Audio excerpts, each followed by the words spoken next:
రోజులను తలుచుకున్నప్పుడల్లా ఆనందం లాంటి విచారం కలుగుతుంది. నేటి హేమంత శిథిల పత్రాల మధ్య నిలిచి, నాటి వాసంత సమీర ప్రసారాల తలచి, ఇంతే కదా జీవితం అన్న చింత, ఇంతలోనే ముగిసిందన్న వంత. చెమ్మగిల్లే నా కళ్ళనెవరైనా చూస్తారేమో అని చెదిరిన మనస్సుతో ఇటు తిప్పుకుంటాను. పచ్చని పచ్చికల మధ్య, విచ్చిన తోటల మధ్య, వెచ్చని స్వప్నాల మధ్య, మచ్చికపడని పావురాల మధ్య, పరువానికి వచ్చిన ఆడపిల్లల మధ్య, పరుగెత్తే నిర్జరుల మధ్య, తెరలెత్తే మునిమాపుల మధ్య, ఇప్పటికీ చూడగలవు నా తొలి యవ్వనపు గుర్తులు, ఇప్పటికీ వినిపిస్తవి నాటి స్వప్న వంశీరవమ్ములు.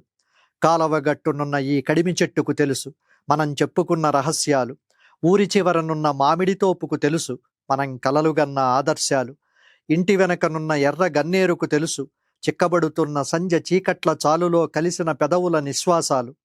అందాన్ని చూసినప్పుడల్లా స్పందించిపోయాం, బాధను కని కరుణతో కన్నీరు విడిచాం, శత్రువెదురైతే కండలపైకి చొక్కా చేతులు మడిచాం, పారిజాతపు పువ్వుల్లాంటి నవ్వుల్ని విరజిమ్ముకుంటూ ప్రతి వీధిని, ప్రతి ఇంటిని, ప్రతి గుండెని శోభింపజేశాం.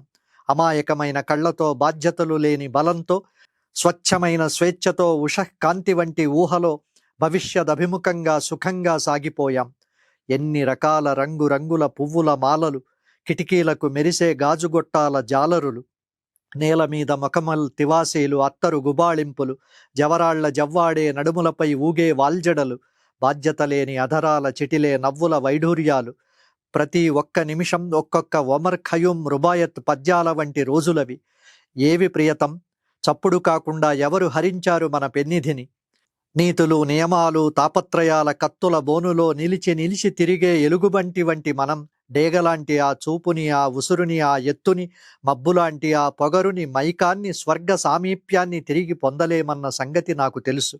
కానీ నేటి హేమంత శైత్యానికి గడ్డ కట్టుకున్న నా వెనుక నాటి వాసంత విహారాల జాడలున్నవన్న తృప్తి మాత్రం మిగిలి, ఒక్క జీవకణమైనా రగిలి శాంతిని పొందుతుంది నా మనస్సు. నా భావితరానికి పిలుస్తుంది పవిత్రమైన వీని ఆశీస్సు. అమృతవర్షం కురిపించే అక్షరాల తోట దేవరకొండ బాలగంగాధర తిలక్. ఆధునిక తెలుగు కవిత్వంలో భావుకతకు, సుకుమారమైన పదచిత్రాలకు తిలక్ పెట్టింది పేరు. ఈ కవితలో తిలక్ గడిచిపోయిన తన యవ్వనాన్ని, ఆనాటి మధుర స్మృతుల్ని హేమంతం, వసంతం అనే సంకేతాల ద్వారా అద్భుతంగా ఆవిష్కరిస్తున్నారు. గడిచిన కాలం ఒక తీపి జ్ఞాపకం, అది తిరిగి రాదన్న ఒక చిన్న వేదన, కానీ ఆ గుర్తులు మిగిల్చిన తృప్తి, వీటన్నిటి సమాహారమే ఈ అద్భుతమైన కవిత. కవి నేటి తన వృద్ధాప్యపు శైత్యంలో నిలబడి ఒకప్పుడు అనుభవించిన యవ్వనపు వసంతాన్ని తలుచుకుంటున్నారు. ఆ రోజులను తలుచుకున్నప్పుడు కలిగే అనుభూతి విచిత్రమైనది.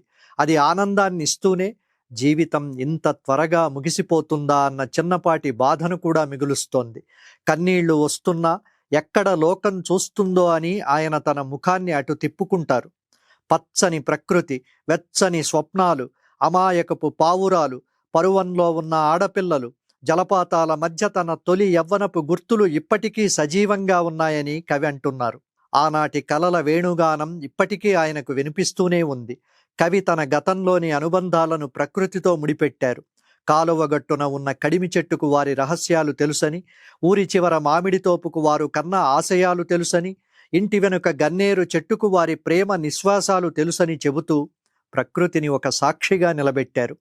ఆనందాన్ని చూసి స్పందించడం, బాధను చూసి కన్నీరు కార్చడం మాత్రమే కాదు, శత్రువెదురైతే ధైర్యంగా నిలబడే కండబలం కూడా ఆనాటి యవ్వనానికి ఉండేది. ఎటువంటి బాధ్యతలు, బంధనాలు లేని ఆ రోజుల్లో స్వచ్ఛమైన స్వేచ్ఛతో, ఉషఃకాంతి లాంటి ఊహలతో భవిష్యత్తు వైపు సాగిపోయామని కవి గుర్తు చేసుకుంటున్నారు. ఒకప్పుడు అత్తరు గుబాళింపులు, రంగురంగుల పూమాలలు, ఒమర్ ఖయాం రుబాయిల లాంటి మధురమైన రోజులవి. అలాంటి పెన్నిధిని కాలం మనకు తెలియకుండానే హరించింది. నేడు నీతులు, నియమాలు, తాపత్రయాలనే కత్తుల బోనులో చిక్కుకున్న మనం ఆనాటి డేగలాంటి చూపుని, ఆ పొగరుని తిరిగి పొందలేమని కవికి తెలుసు. చివరగా శరీరం హేమంత శైత్యానికి గడ్డకట్టుకుపోతున్నా వెనుక చూసుకుంటే ఆనాటి వసంతకాలపు విహారాల జాడలున్నాయన్న తృప్తి ఆయన మనస్సుకు శాంతినిస్తోంది. ఆ పవిత్రమైన అనుభూతులే భావితరానికి ఆశీస్సులుగా నిలుస్తాయని కవి ఈ కవితను ముగించారు. ధాత్రి టీవీ వీడియోలను ఆదరిస్తున్నందుకు అందరికీ పేరు పేరున ధన్యవాదాలు. సబ్స్క్రైబ్ చేసుకోకుండా చూస్తున్నవారు వెంటనే ధాత్రి టీవీని సబ్స్క్రైబ్ చేసుకోండి, మరో 10 మందితో చేయించండి. ఆ రోజులను తలుచుకున్నప్పుడల్లా ఆనందం లాంటి విచారం కలుగుతుంది. నేటి హేమంత శిథిల పత్రాల మధ్య నిలిచి, నాటి వాసంత సమీర ప్రసారాల తలచి, ఇంతే కదా జీవితం అన్న చింత, ఇంతలోనే ముగిసిందన్న వంత. చెమ్మగిల్లే నా కళ్ళనెవరైనా చూస్తారేమో అని చెదిరిన మనస్సుతో ఇటు తిప్పుకుంటాను. పచ్చని పచ్చికల మధ్య, విచ్చిన తోటల మధ్య, వెచ్చని స్వప్నాల మధ్య, మచ్చికపడని పావురాల మధ్య, పరువానికి వచ్చిన ఆడపిల్లల మధ్య, పరుగెత్తే నిర్జరుల మధ్య, తెరలెత్తే మునిమాపుల మధ్య, ఇప్పటికీ చూడగలవు నా తొలి యవ్వనపు గుర్తులు, ఇప్పటికీ వినిపిస్తవి నాటి స్వప్న వంశీరవమ్ములు. కాలవగట్టునున్న ఈ కడిమి చెట్టుకు తెలుసు మనం చెప్పుకున్న రహస్యాలు, ఊరి చివరనున్న మామిడి తోపుకు తెలుసు మనం కలలుగన్న ఆదర్శాలు, ఇంటి వెనకనున్న ఎర్ర గన్నేరుకు తెలుసు చిక్కబడుతున్న సంజ చీకట్ల చాలులో కలిసిన పెదవుల నిశ్వాసాలు. అందాన్ని చూసినప్పుడల్లా స్పందించిపోయాం, బాధను కని కరుణతో కన్నీరు విడిచాం, శత్రువెదురైతే కండలపైకి చొక్కా చేతులు మడిచాం, పారిజాతపు పువ్వుల్లాంటి నవ్వుల్ని విరజిమ్ముకుంటూ ప్రతి వీధిని, ప్రతి ఇంటిని, ప్రతి గుండెని శోభింపజేశాం. అమాయకమైన కళ్ళతో, బాధ్యతలు లేని బలంతో, స్వచ్ఛమైన స్వేచ్ఛతో, ఉషఃకాంతి వంటి ఊహలో భవిష్యదభిముఖంగా సుఖంగా సాగిపోయాం. ఎన్ని రకాల రంగురంగుల పువ్వుల మాలలు, కిటికీలకు మెరిసే గాజుగొట్టాల జాలరులు, నేల మీద మొకమల్ తివాసీలు, అత్తరు గుబాళింపులు, జవరాళ్ల జవ్వాడే నడుములపై ఊగే వాల్జడలు, బాధ్యత లేని అధరాల చిటిలే నవ్వుల వైఢూర్యాలు, ప్రతి ఒక్క నిమిషం ఒక్కొక్క ఒమర్ ఖయూమ్ రుబాయత్ పద్యాల వంటి రోజులవి. ఏవి ప్రియతం? చప్పుడు కాకుండా ఎవరు హరించారు మన పెన్నిధిని? నీతులు, నియమాలు, తాపత్రయాల కత్తుల బోనులో నిలిచి నిలిచి తిరిగే ఎలుగుబంటి వంటి మనం, డేగలాంటి ఆ చూపుని, ఆ ఉసురుని, ఆ ఎత్తుని, మబ్బులాంటి ఆ పొగరుని, మైకాన్ని, స్వర్గ సామీప్యాన్ని తిరిగి పొందలేమన్న సంగతి నాకు తెలుసు.